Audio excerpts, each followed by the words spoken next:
नमो सिद्धाणं नमो आयर्याणं नमो वज्रायाणं नमो लोय सवसाहुणम्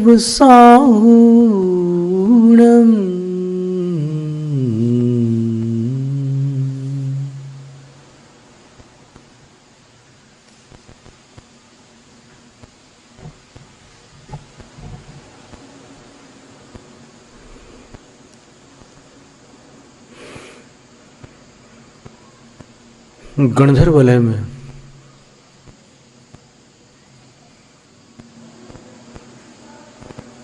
अड़तालीस नमस्कार।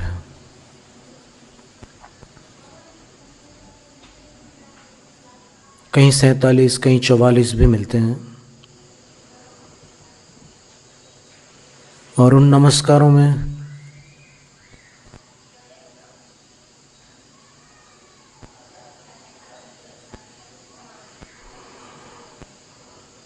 नमो जिणाणम से लेकर के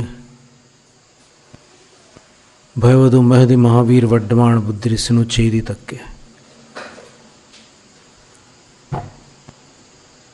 नमस्कार आते हैं। और उन नमस्कारों में एक ऐसा नमस्कार है, नमो अक्षीण महानसाणम।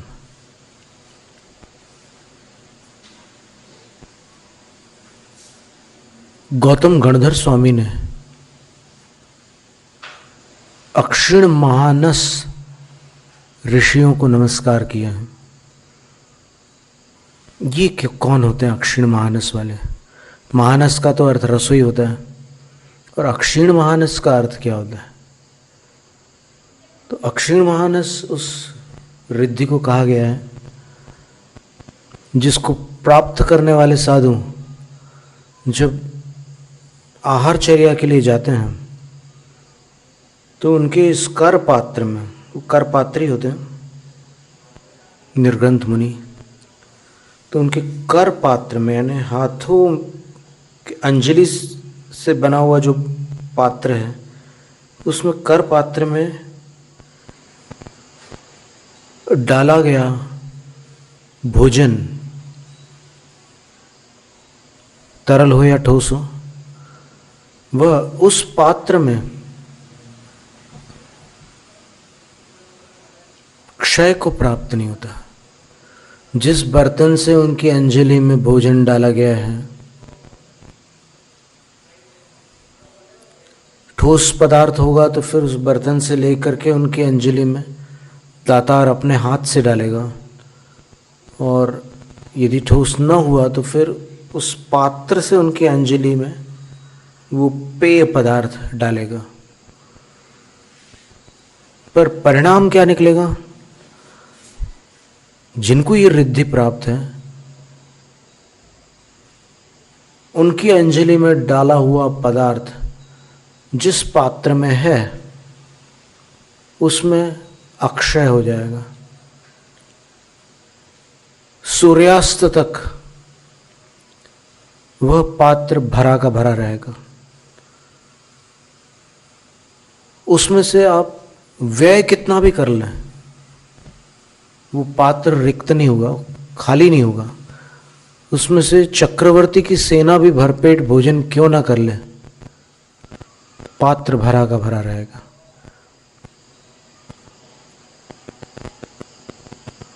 तो ये अक्षीण रिद्धि आदि ब्रह्मा प्रथम तीर्थंकर वृषभदेव स्वामी को थी।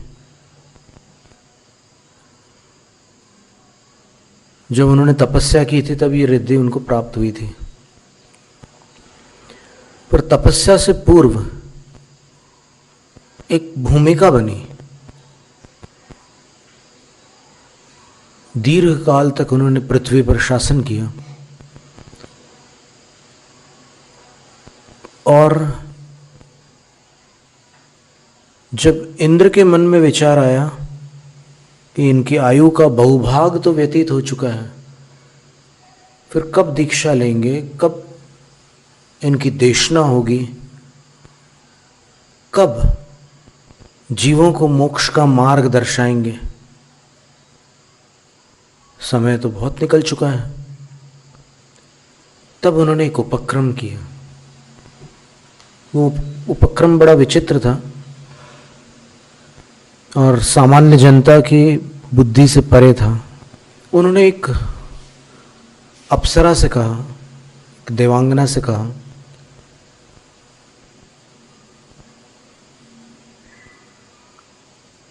इंद्र ने अपने ज्ञान से जान लिया कि इस देवांगना की आयु पूर्ण होने को है। भले ही देव अमर कहलाते हैं, लेकिन कहने के लिए अमर होते हैं, वास्तव में सबकी आयु पूर्ण होती है। तो उस देवांगना को चुना और उससे कहा कि आज आदि ब्रह्मा ऋषभदेव तीर्थंकर भगवान की जन्म जयंती है, चलो उनके राजभवन में हम कार्यक्रम करेंगे और तुम्हें नृत्य करना होगा। और एक अन्य देवांगना से भी इंद्र ने कहा कि जैसे ही इसका विलय हो, तुम इसके स्थान पर यथावत नृत्य को प्रवर्तमान रखना, जारी रखना। कार्यक्रम में विघ्न न उत्पन्न हो। तुम्हें बिल्कुल उसी रूप में आकर के कार्य करना है। और इतना व्यवस्थित वो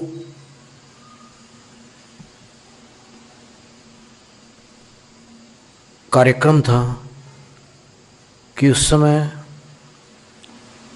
जब वो सब उत्सव चल रहे थे और नृत्य का समय आया, तो नीलांजना उस देवांगना का नाम था। उसने संगीत ताल पूर्वक और गीत पूर्वक भव्य नृत्य प्रारंभ किया। ऐसा नृत्य की जिसकी कोई कल्पना भी नहीं कर सकता था। और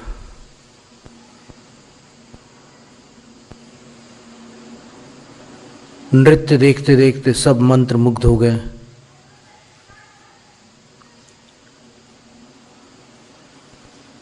जब नृत्य पूर्ण हुआ तब किसी को आभास भी नहीं हुआ कि बीच में क्या घटना घटित हो चुकी है। लेकिन प्रभु ने जान लिया, वृषभदेव भगवान ने समझ लिया कि यह प्रथम नीलांजना नहीं, यह कोई अन्य है। और उसका विलय होते ही इसने उसका स्थान ले लिया और इतनी कुशलता से कि किसी को भान न हो सका। पर मुझे तो स्पष्ट दिख रहा है कि ये वो नहीं है। और बस इतनी घटना उनके लिए पर्याप्त थी और उनको सम्यक दर्शन, सम्यक ज्ञान, तो अवधि ज्ञान वगैरह सब प्रारंभ से थे।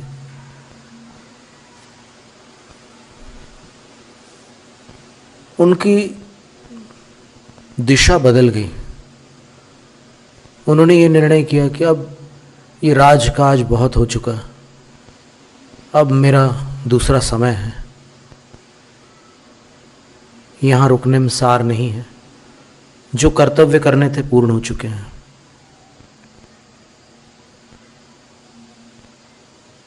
इसलिए मुझे अब तपस्या करनी है। तपस्या का विचार बनाकर वो निकल पड़े। और जब निकल रहे थे तो लौकांतिक देवों के आसन कंपित हुए, उन्होंने आकर के अनुमोदना की। उनके पुत्र पुत्रियां भी पिता के इस अनोखे निर्णय पर अचंभित थे, विस्मित थे कि पिताजी क्या, कहाँ जा रहे हैं, क्या करने जा रहे हैं। क्योंकि उस समय तक कोई ऐसी व्यवस्था इस नई धरती पर नहीं थी कि कोई दीक्षा ले, तपस्या करे, संन्यास धारण करे। ऐसी कोई घटना किसी ने कभी देखी नहीं थी। तो सबसे प्रथम संन्यास धारण करने वाले आदि ब्रह्मा ही थे। में वो सब विस्मित। और वो जो उनकी पुत्रियां थी, देखो नारी शिक्षा का प्रथम उद्घाटन आदि ब्रह्मा जी ने किया था। उन्होंने अपनी पुत्रियों को शिक्षित किया था। ब्राह्मी और कुमारी, ऐसी दो पुत्रियां थी उनकी। कुमारी का एक नाम सुंदरी भी आता है। उनको ऐसे बैठालते थे आजू बाजू और शिक्षा देते समय दोनों को दोनों हाथों से अलग अलग सिखाते थे। वो इधर अंक विद्या सिखाते थे और इधर लिपि विद्या सिखाते थे, और दोनों को विदुषी बना दिया उन्होंने।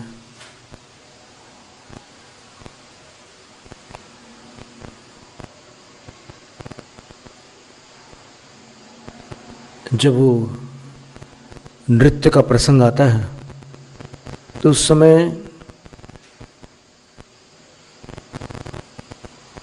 काव्यात्मक रूप से उसका चित्रण इस प्रकार है।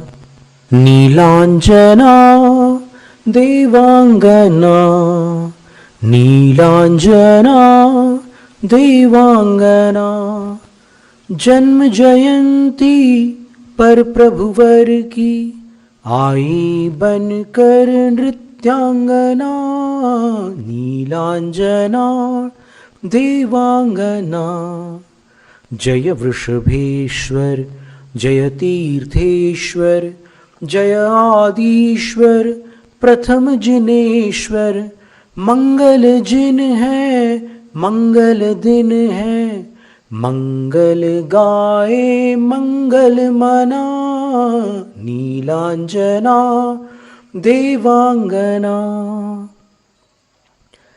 संगम नश्वर, वैभव नश्वर, यौवन नश्वर, उत्सव नश्वर। जब देवी का विलय हो गया, आई नूतन नीलांजना।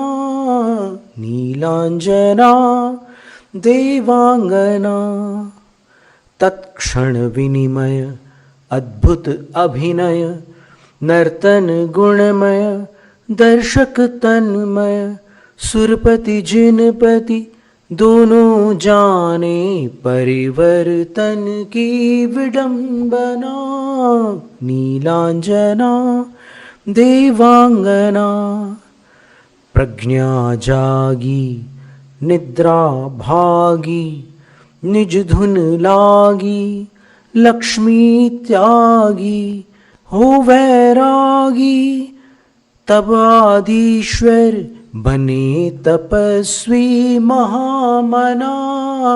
नीलांजना देवांगना, जन्म जयंती पर प्रभुवर की, आई बनकर नृत्यांगना। नीलांजना देवांगना। लौकांतिक देवों ने अनुमोदना की और उन्होंने सिद्धार्थक वन में जाकर वट वृक्ष के नीचे संन्यास अंगीकार किया, तपश्चर्या धारण की और 6 महीने तक अचल मूर्ति के समान स्थिर हो गए। फिर विचार आया कि मुझे तो भोजन की आवश्यकता नहीं है, लेकिन जो आगामी काल में सन्यासी होंगे, तपस्वी होंगे, वो मेरे समान सारे के सारे भूखे नहीं रह पाएंगे। इसलिए चलो उनको बता देते हैं भोजन कैसे लें।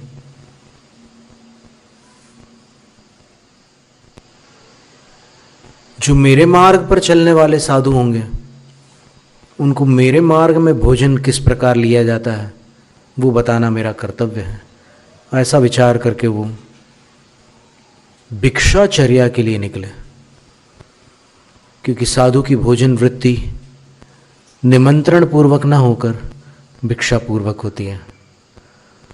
तो जब भिक्षाचर्या के लिए वो निकले तो वहाँ तो किसी को जानकारी ही नहीं थी।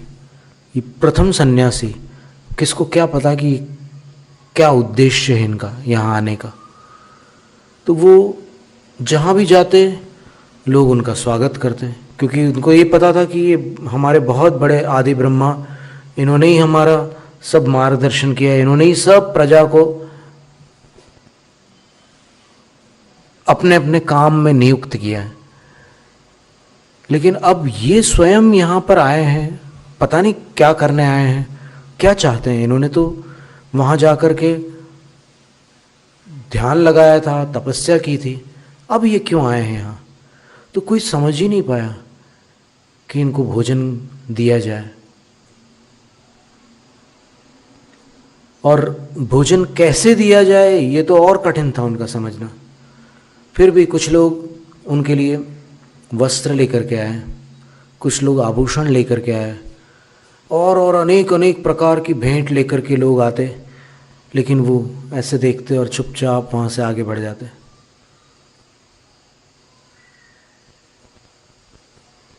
ऐसा करते करते 6 महीने व्यतीत हो गए। हस्तिनापुर पहुँच गए। कहाँ? अयोध्या में उन्होंने वैराग्य को प्राप्त किया था।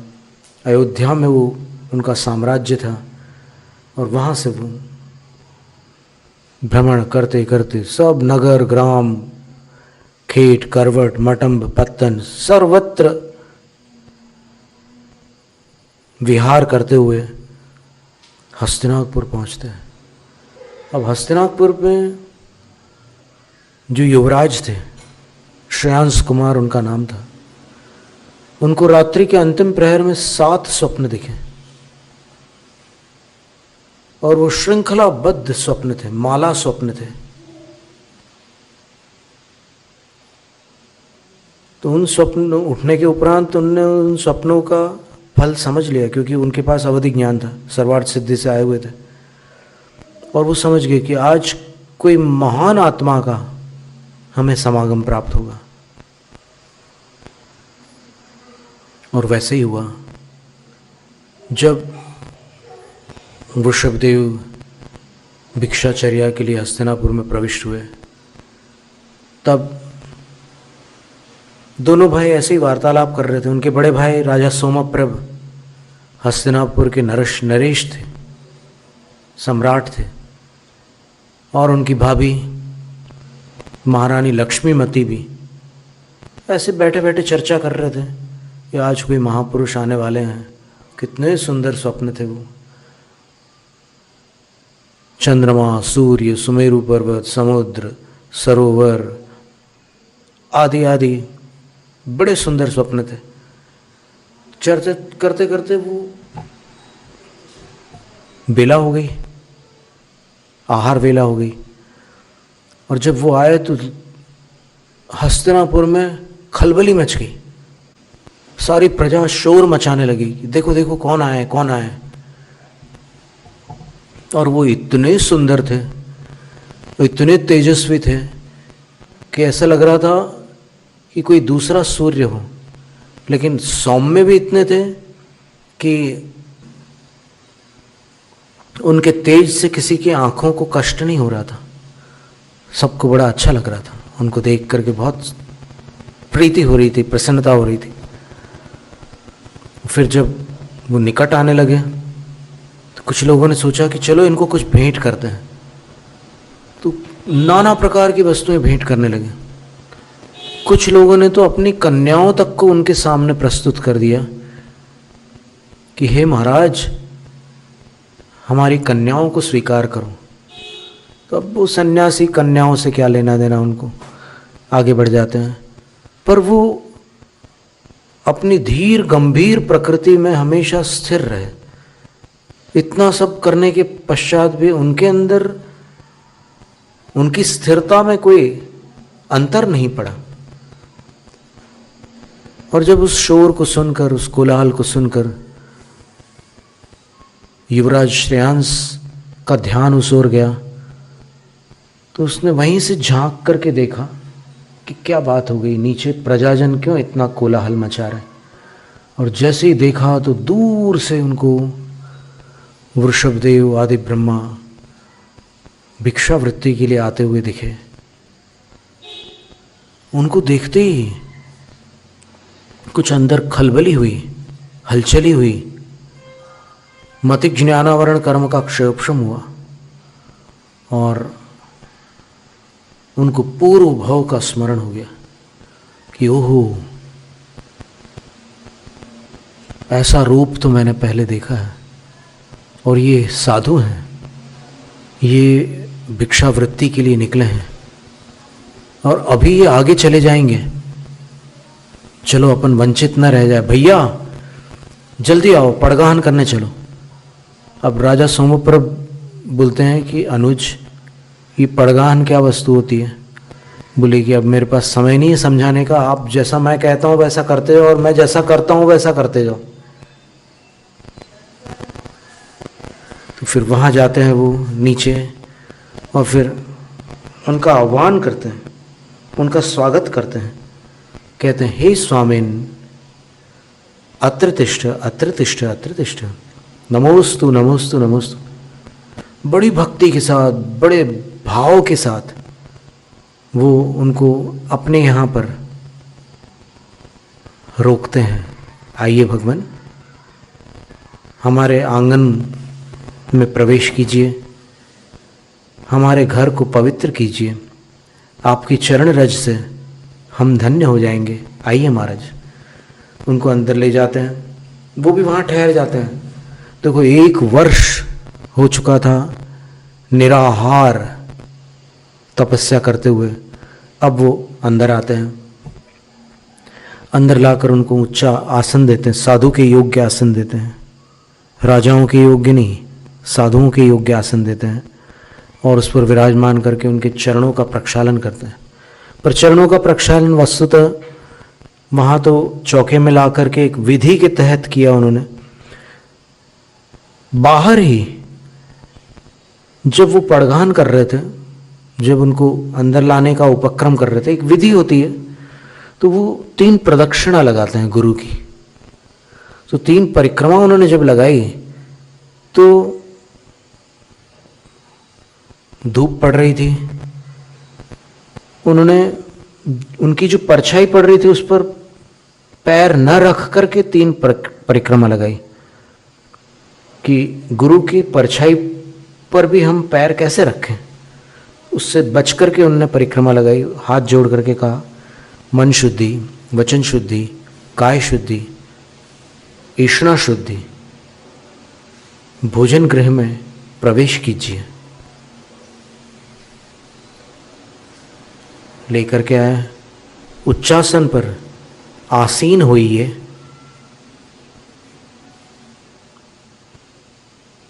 और फिर, हे प्रभु,